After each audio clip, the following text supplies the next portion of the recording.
ফিলিস্তিনিদের ওপর হামলার প্রতিবাদে বাংলাদেশের রাজধানী ঢাকায় আয়োজিত মার্চ ফর গাজা কর্মসূচিতে লাখ লাখ মানুষ অংশ নিয়েছেন। বাংলাদেশিদের এই বিক্ষোভের খবর প্রকাশ করেছে বার্তা সংস্থা এপি। তাদের বরাতে খবরটি পুনরায় প্রকাশ করেছে ইসরায়েলি প্রভাবশালী সংবাদ মাধ্যম টাইমস অব ইসরায়েল। সেখানে নেতানিয়াহুর ছবিতে পেটানোর বিষয়টি মূল শিরোনামে উল্লেখ করা হয়েছে।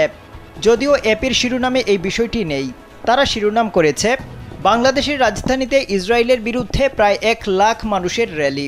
অপরদিকে টাইমস অব ইসরায়েল একই খবরের শিরোনাম করেছে বাংলাদেশে প্রায় 1 লাখ মানুষের গাজা যুদ্ধের বিরুদ্ধে প্রতিবাদ, পিটিয়েছে নেতানিয়াহু ও তার মিত্রদের ছবি। এই প্রতিবেদনে আরও লেখা হয়েছে বাংলাদেশের রাজধানীতে হাজার হাজার বিক্ষোভকারী গাজায় হামলার নিন্দা জানাতে র্যালি করেছেন। ঢাকা বিশ্ববিদ্যালয় এলাকার সোহরাওয়ার্দী পার্কে প্রায় 1 লাখ বিক্ষোভকারী জড়ো হয়েছিলেন। তাদের সঙ্গে ছিল কয়েকশো ফিলিস্তিনি পতাকা। সেখানে তারা ফ্রি ফ্রি ফিলিস্তিনের মতো স্লোগান দিয়েছেন। প্রতিবেদনে আরও বলা হয়েছে বিক্ষোভকারীদের অনেকেই মার্কিন প্রেসিডেন্ট ডোনাল্ড ট্রাম্প, প্রধানমন্ত্রী বেনিয়ামিন নেতানিয়াহু সহ অনেকের ছবি পিটিয়েছেন। র্যালিতে তারা প্রতীকী কফিন এবং হতাহত মানুষের প্রতীকী পুত্তলি নিয়ে এসেছিলেন।